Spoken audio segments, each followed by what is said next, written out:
Happy Thursday everyone! So ngayon naman, gagawa tayo ng isang ulam na medyo matagal lutuin pero hinakain natin for special occasions dahil napakasarap. What is this? This is beef kare-kare. So first, papakita ko muna sa inyo some basic education about when buying beef.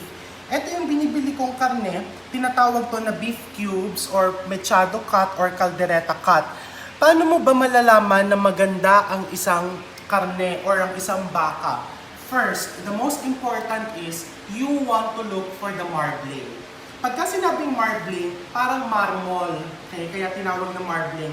Titingnan mo, let's put the camera closer. Yung mga fats na nakikita mo dun sa gitna, yan yung tinatawag mo marbling, yung mga puti-puting yan.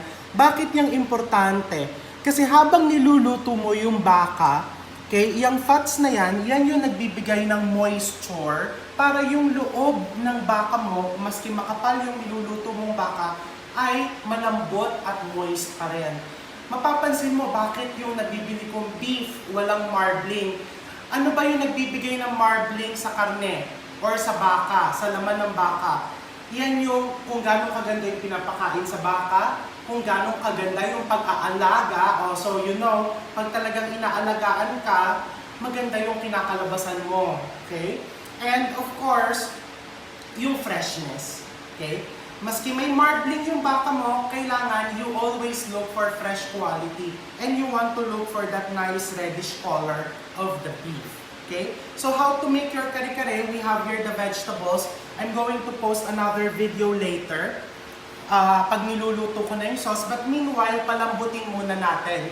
2 kilos, 2 to 3 kilos of beef cubes. Ito yon. Tuwalya, ox tripe. This is the tuwalya in English. It's tripe. Okay? Mukhang nakakatakot but it's very delicious. Nilagay ko lang yan in a pressure cooker with some garlic, onions, mga half a cup of garlic, 2 onions. And then I'm going to put laurel leaves, mga 2 piraso, black pepper, and salt, tablespoon.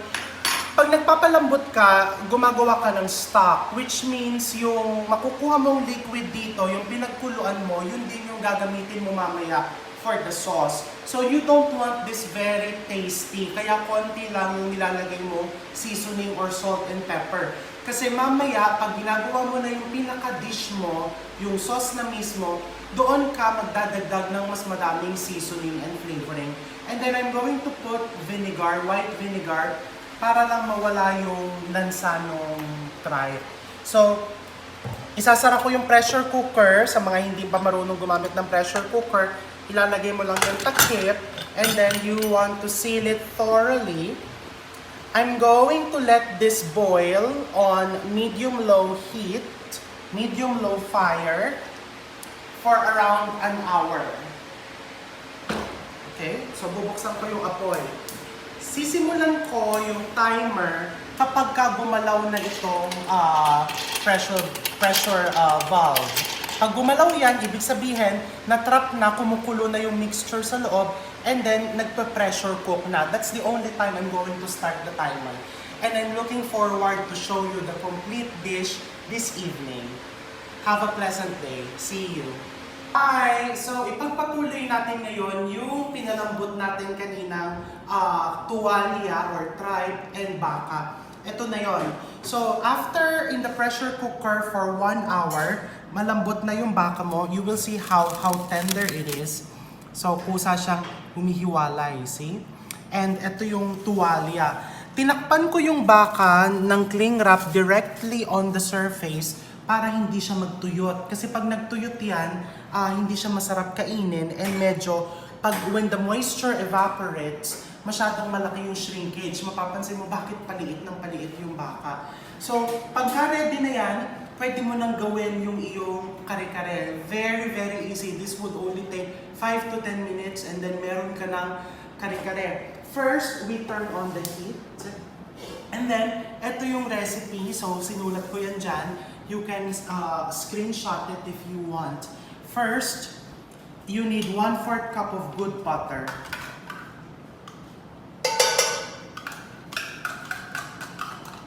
Okay? So, naglalagay ako dito ng 1/4 cup of good butter. So, alam ko, katulad ng mga una kong pinost na videos, meron na namang magsasend sa akin ng message and sasabihan ako na, oh, the real kare-kare, walang butter yan. But again, this is my kare-kare. I'm going to eat it. My guests are going to eat it. And I love Julia Child.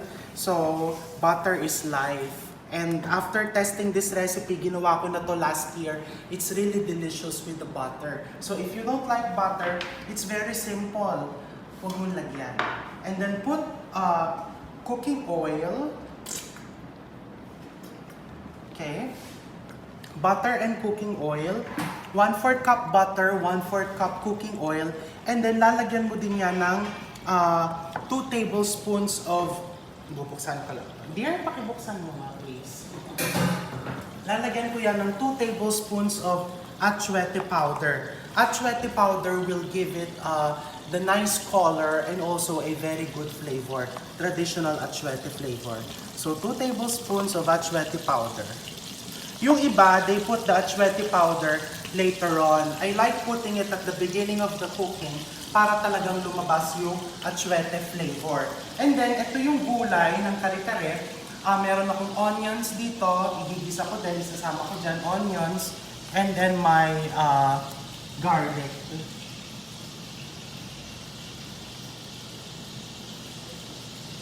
Okay? So, igisa lang natin to. Dinigisa ko lang yan.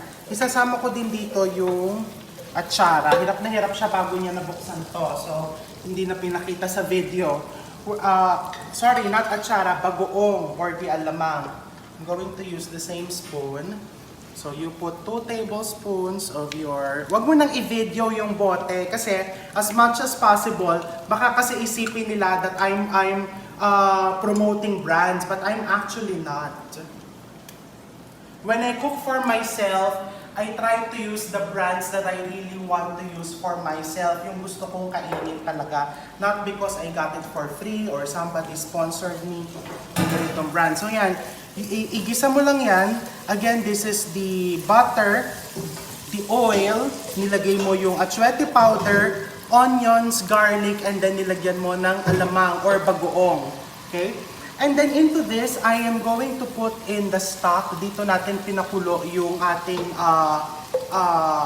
tripe, the tuwalya, and the beef. So, ibuhos mo lang.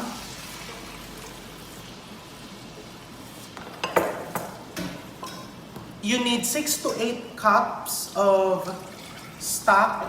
Ilalagay ko na lahat yung 8 cups. Makikita mo, sinama ko yung residue, yung mga nadurog na beef because very flavorful yon. And then, you put 1 to 2 cups of good peanut butter. What is a good peanut butter? So ako, I trust, pakita mo yung tatak niyan. What I trust are local Filipino brands na nakalakihan natin. Kasi tayong mga Pinoy, masyado tayong mapanuri, especially sa pagkain. And kalimitan, ito pinapalaman natin everyday for breakfast. So everyday din natin na-check if the quality is changing or not. And fortunately, Pinoy style peanut butter, ganun pa din ang lasa nila. Hindi nagbabago. And of course, manamis-namis. Gusto natin for the kare-kare is medyo manamis-namis. Yung iba nga, if you like it sweeter, pwede mo pang lagyan ng konti pang asukal. So you just put 1 and 1/2 cups or 2 cups kung gusto mong mas matapang yung peanut butter flavor. And then, kung medyo matatabangan ka dito sa sauce ng kare-kare mo, what you can put is patis. Of course, I always use this, the Thai patis. Okay? So, I'm going to bring this to a full boil. Pag kumulo yan, very basic, ilalagay ko na lang itong aking, this is your tripe, beef, and then uunahin kong ilagay itong squash. Ano nga ba ang squash? Na kalabasa. Uunahin kong ilagay ang kalabasa because yan ay matagal lumambot. So, kumukulo na to, as you can see, If you want a traditional kare-kare na malapot, you can do a slurry. So kung nanood ka ng video ko the other day, malalaman mo kung paano gawin yung slurry. Very basic, yung starch mo, ihahalo mo lang sa konting tubig, and then ibubuhos mo dun sa kumukulo mong mixture. Okay? It's almost boiling. Itotodo ko lang yung apoy. Ayan na yan. Ako kasi gusto ko medyo mapula yung aking kare-kare. Ang kare-kare is, kung nagtataka ka, ano ba yung kare-kare niyan?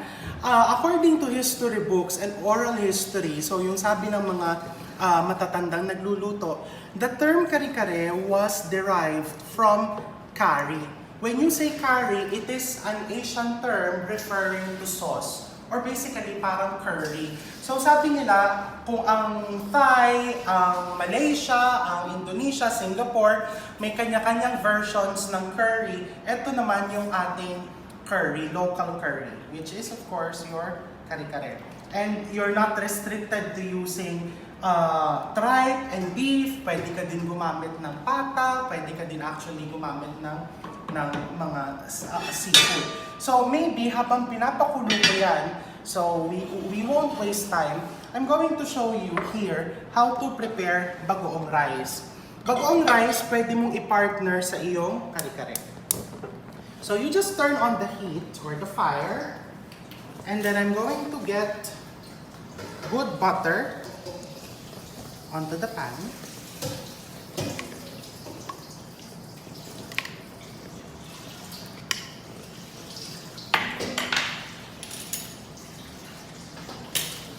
And then, you put your bagoong.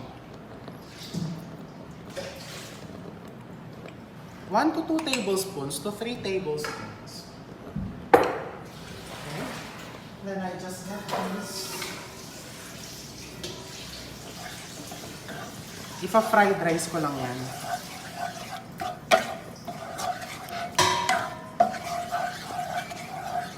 Hinahawakan ko to see if kulong-kulo na, so I can put the other ingredients, and then you just toss in your rice.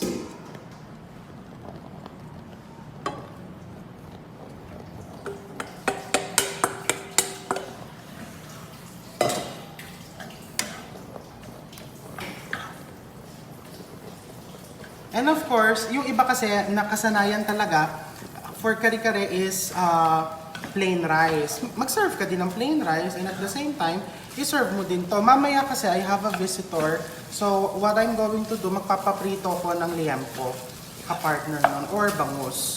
Kasi dito sa Binyan, pag kumain kami, palaging 2 hanggang 3 ang ulam. Kailangan merong may sabaw, merong malutong, and merong gulay.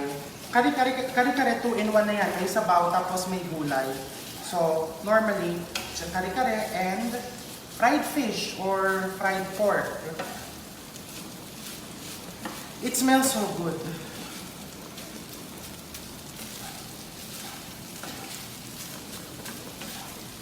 Okay?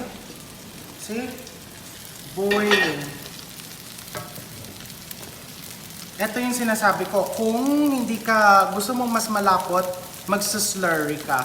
Or pwede ka pa magdagdag ng peanut butter. Dear, pakilagyan ako ng tubig dyan. Dyan sa hawak mo yan. So, maglagay pa tayo ng konting peanut butter. You know, how do you know if the peanut butter is real? Na walang halong harina? Kasi di ba, others complain, ba't ganun yung lasa ng peanut butter? Hindi ko malasahan masyado yung peanut, parang may sumasabit sa lalamunan ko. Kasi may halong flour yun. Pag nagluto ka ng kare-kare and nakita mong biglang lumapot yung sauce mo, even without putting any starch, ibig sabihin nun, may harinang halo yung nabili mong peanut butter. Okay? So, I'm going to do slurry. Tubig ito, and then ilalagay ko lang yung kasama starch. Kung gusto mo na traditional, pwede ka din gumamit ng rice flour. Kasi yung ibagal lang ko nga nilalagay, giniling na bigas, pampalapot ng kare-kare.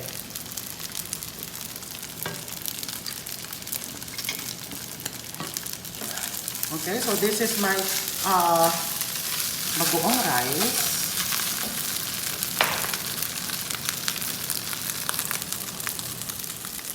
Habang kumukulo kasi yan, lalapot pa ng lalapot yan.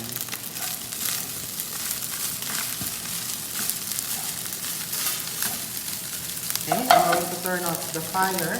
And then, into my kare-kare, una kong ilalagay is my kalabasa.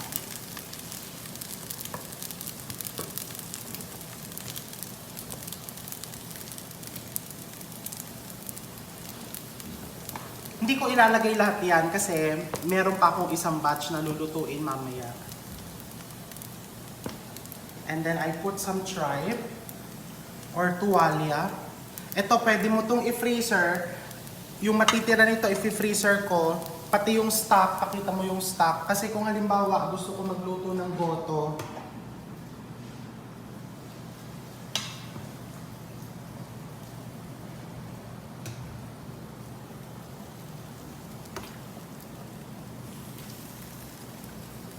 right? And then your beef. So you will see, kanina pa yan, mga 2:20 p.m. siya naging naluto. Tinanggal ko from the pressure cooker. Pero makikita mo moist pa rin kasi I covered it with cling wrap directly onto the surface.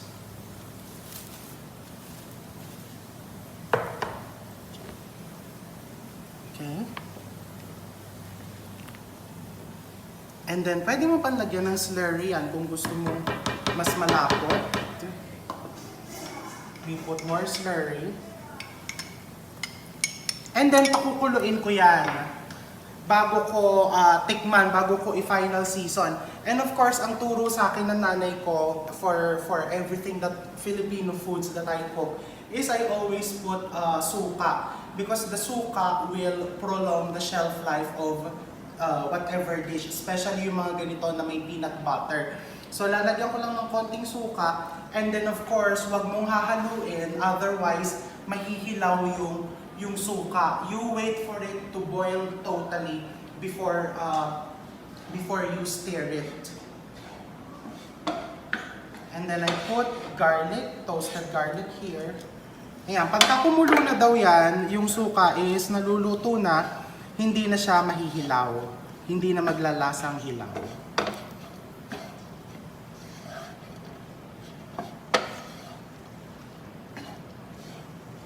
Okay?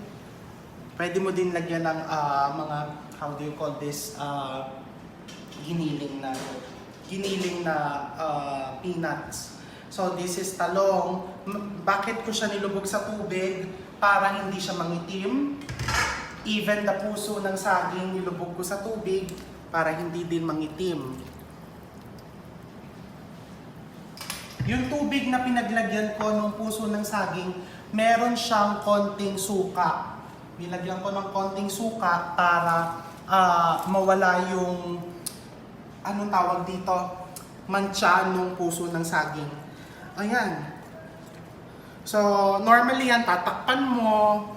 Tapos, pagbukas mo, ready to serve na yan. You put more toasted garlic. So, para hindi na kayo mainip, kunwari na lang, naluto na yung gulay, I'll put toasted garlic. Ayan, i-zoom mo yung video. Pasensya na kayo, my production is very, very simple. Humihila lang ako ng tao from our kitchen to take my videos. Hopefully, in the near future, I'll be able to get someone to edit it. So you'll have a better viewing experience. But anyway, thank you for always watching, and till our next recipe date. Bye!